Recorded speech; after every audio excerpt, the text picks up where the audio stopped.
Hello, this is Year 3, Autumn, Term 1. Why do some people think life is like a journey? How and why do people mark significant events of life?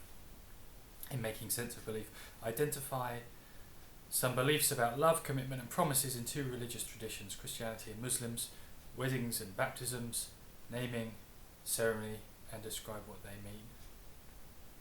Let me speak into Christian weddings and Christian baptism. Let me start with baptism. Baptism is a representation of many things in the Bible, in Christian faith.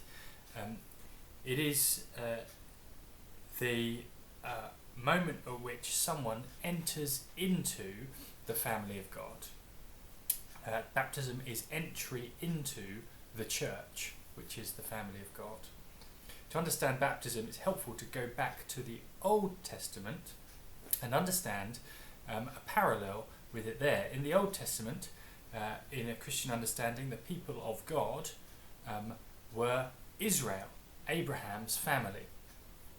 To show that you were part of Abraham's family within the covenant people of God, what the marker was that all the male sons were circumcised. Circumcision was a sign of being within God's people, God's family, Israel. Come to the New Testament, circumcision is no longer the sign, the marker of being in God's people, but baptism is. So baptism is a sign, a symbol that someone is part of God's family, the church, the people of God.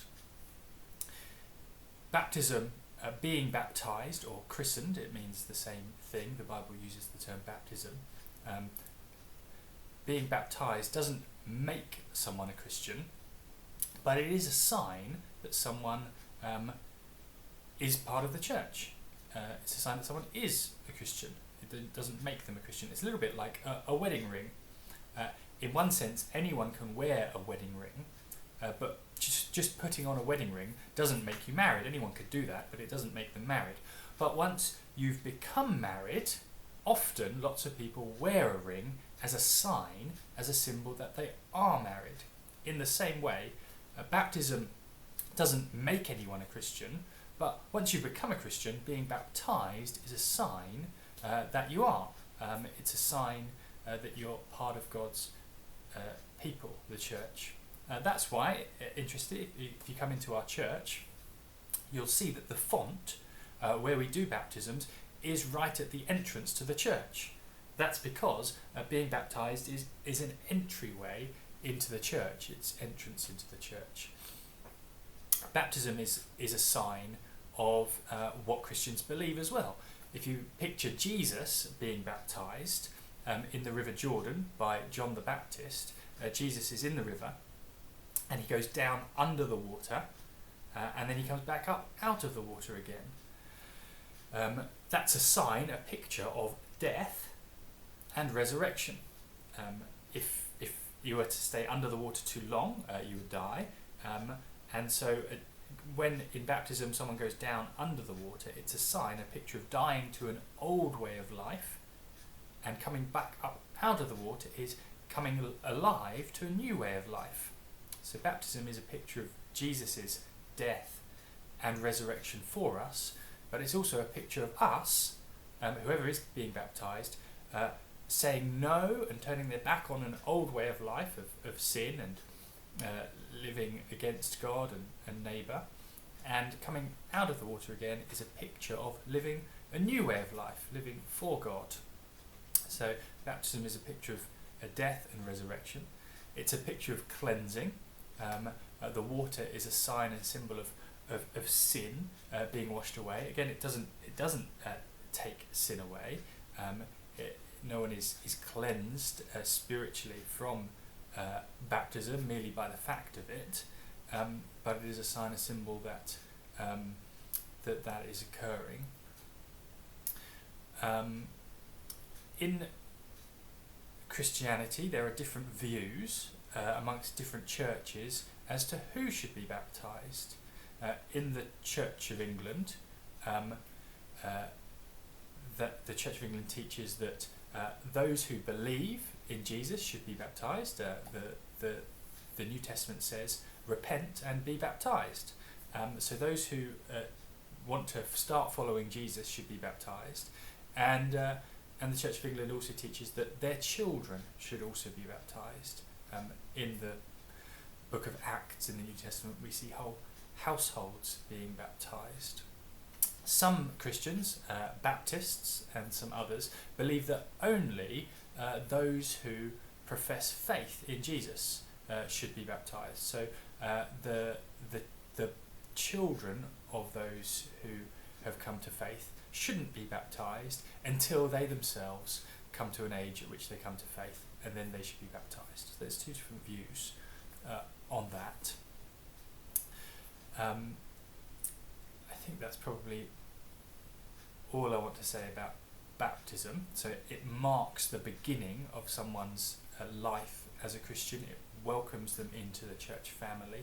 It's a symbol of death to an old way of life, resurrection to a new way of life, a symbol of turning away from sin, turning towards Jesus Christ. It's a symbol of cleansing. It doesn't make someone a Christian, but it is a sign that they've been welcomed into God's people, the church.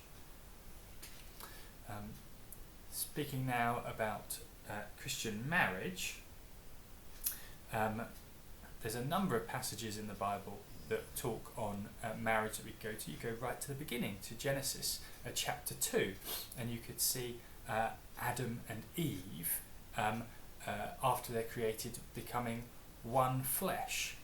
Jesus in the Gospels goes back to that passage when he teaches on marriage. He sees that in very much as the first marriage. A marriage in Christian understanding is the union of one man and one woman together for life to the exclusion of all others. Christian marriage is understood to be a picture, a sign of God's love as well. So for example, in the Old Testament, God often describes his people as his bride, God as the bridegroom, the groom, and his people, Israel, as his bride. That's how he pictures it, and that image is pictured and picked up in the New Testament as well, where Jesus is now described as the bridegroom, as the groom, who comes to seek his bride, the church. So for example, in the New Testament, in one of the Apostle Paul's letters to the church of Ephesus, in Ephesians chapter 5, he writes and describes marriage as a picture of Jesus and the church. Just as husband and wife are united together, that itself is a picture of Jesus being united with his church. In fact, Paul says something surprising there. He says that it's not the case that marriage is used as a metaphor for God's love, but actually marriage was something God created to picture his love for us. And so marriage pictures God's love for us. And in that passage in Ephesians chapter 5, it talks about a husband being willing to lay his life down for his wife, in the same way that Jesus laid his life down for his bride, the church. And so marriage is wrapped right up into the Christian understanding of Jesus and the cross. It's a picture of God's love for us.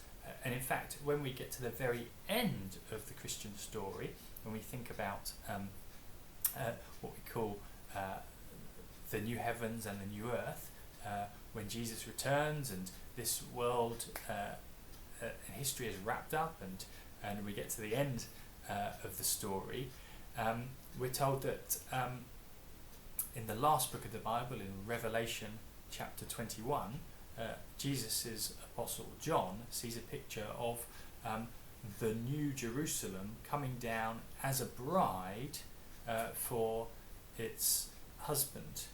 And so Christians view going to heaven, the new creation, when Jesus returns at the end of time, to be like a wedding feast, a wedding banquet.